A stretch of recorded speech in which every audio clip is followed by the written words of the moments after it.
여러분 안녕하세요. 오늘부터 파이썬에서 경로를 다루는 방법을 전체 5시간에서 6시간 사이, 그 사이에 걸쳐서 살펴보고자 합니다. 경로를 다룬다. 여러분 경로를 다룬다라고 하면 어떤 의미인지 확 와닿나요? 여러분이 컴퓨터에 익숙한 세대라면 경로라고 하는 단어가 굉장히 익숙할 것이고, 그렇지 않다면 굉장히 좀 생소한 단어일 거라고 생각을 합니다. 경로, 이걸 사전적인 의미로는 어디부터 어디로 가는 길을 경로라고 합니다. 컴퓨터에서 경로도 비슷한 의미를 가지고 있습니다. 이건 어디에 많이 있느냐? 모든 컴퓨터에는 경로라고 하는 것이 다 존재를 합니다. 그러니까 어느 파일이 어디에 있는지를 가리키는 거죠. 그러면 지금 제가 강의를 하고 있는 이러한 리눅스 같은 컴퓨터들도 있고, 뭐 혹은 윈도우즈 같은 컴퓨터들도 있을 텐데, 그럼 윈도우즈와 뭐 리눅스 같은 친구들은 경로를 다루는 방법이 다 같나? 같을까? 이렇게 생각을 하면 그럴까요? 그렇지 않을까요? 그렇지 않습니다. 크게 윈도우즈 컴퓨터가 있고, 그러니까 윈도우즈가 깔린 컴퓨터죠.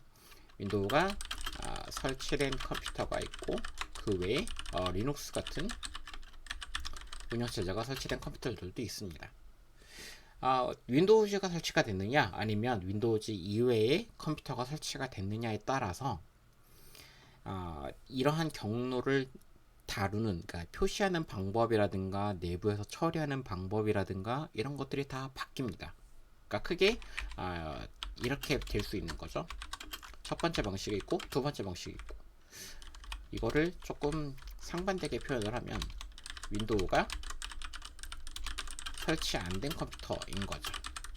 그래서 크게 경로를 다루는 방법은 윈도우가 설치된 컴퓨터와 윈도우가 설치되지 않은 컴퓨터가 경로를 다루는 방식으로 나눠져 있다라고 보시면 됩니다. 여기까지 이해되시죠? 그러면 윈도우가 설치된 컴퓨터는 도대체 경로가 어떻고, 윈도우가 설치가 안 된 컴퓨터는 경로를 어떤 식으로 표기를 하는가, 그 부분을 살펴보도록 하겠습니다. 크게 경로를 다루는 이 부분에 있어서 윈도우즈는 C 드라이브, 그러니까 드라이브 명을 먼저 사용하고요. 드라이브 명을 사용하고, 드라이브 다음에 콜론이라고 하는 문자 적어주고, 그 다음에 원화 기호라고 하죠. 키보드에 보시면 그 원화처럼 생긴 기호가 있습니다. 그래서 원화 표시처럼 생긴 기호를 누르면 이런 식으로 그 드라이브라고 하는 것을 가리키는 명시적인 문자를 만들 수 있습니다. 그래서 드라이브 문자명, 그 다음에 콜론하고 이렇게 약간 원화 표시를 하게 되면 이런 식으로 경로가 만들어지게 되고요. 리눅스 같은, 그러니까 윈도우가 설치가 안 된 컴퓨터죠. 그냥 일반적인 표기로는 설명이 좀 어려워서 리눅스 같은 컴퓨터라고 할게요. 리눅스가는 이러한 그 드라이브 문자가 드라이브라고 하는 개념이 존재하지 않고요. 그냥 루트라고 하는, 그러니까 슬래시라고 하는 문자로 시작을 합니다. 그래서 그러니까 윈도우에서 존재하는 모든 파일들은 다 드라이브 문자가 앞에 오고, 그 다음에 콜론, 그 다음에 원화 표시가 들어오게 되고요. 리눅스 같은 컴퓨터는 전체 드라이브 문자가 없이 슬래시로 시작한다 라고 보시면 됩니다.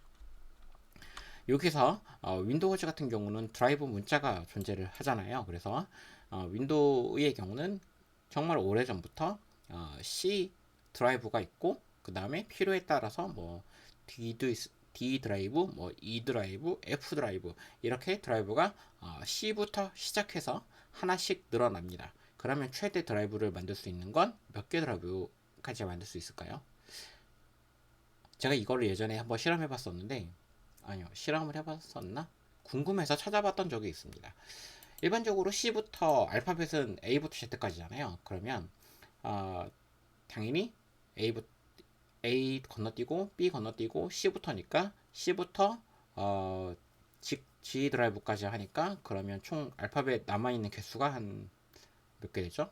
네, 제가 그 개수 세기 귀찮아서 그냥 C부터 Z까지밖에 못 만들지 않을까라고 생각을 하고 있습니다. 맞을까요? 네, 이거 좀 헷갈리긴 하네요. 그래서 윈도우 같은 컴퓨터들은 일단 드라이브 문자가 먼저 앞에 온다는 사실을 기억하시면 되겠습니다.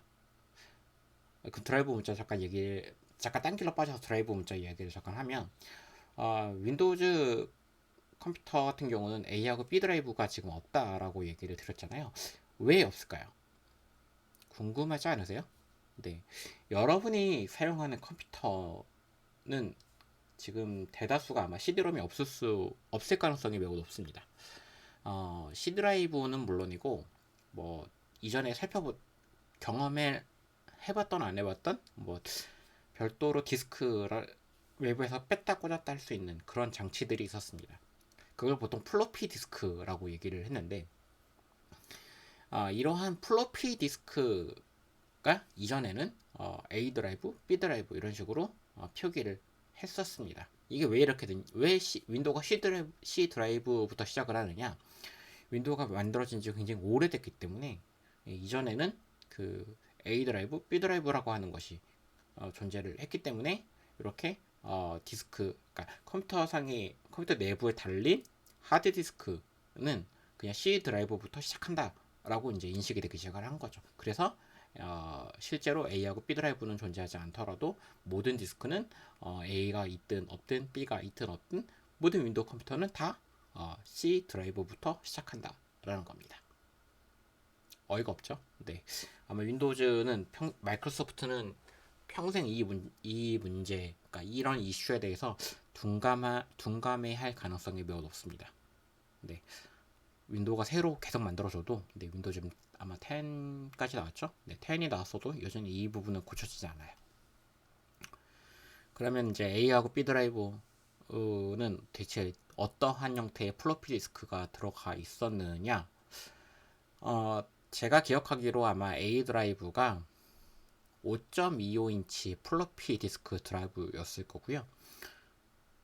B 드라이브가 3.5인치 플로피 디스크 드라이브였을 겁니다. 상황에 따라서 그 두 가지가 바뀌는 경우도 있기는 했을 텐데 5.25가 먼저 나왔기 때문에 5.25가 A 드라이브, 나중에 나왔던 B 드라이브가 나중에 나온 3.5인치 드라이브가 B 드라이브 이런 식으로 할당이 되었을 거라고 지금 기억을 하고 있습니다. 아마도 그렇게 되어 있을 건데 이렇게 생긴 디스크 드라이브 모양이 좀 궁금하신 분들은 구글에서 이미지 검색하시면 잘 나옵니다. 네, 저도 안 가지고 있어요. 이번에 이사할 때 버렸다고 하더라고요, 동생이. 네, 쓸데없는 이야기였습니다.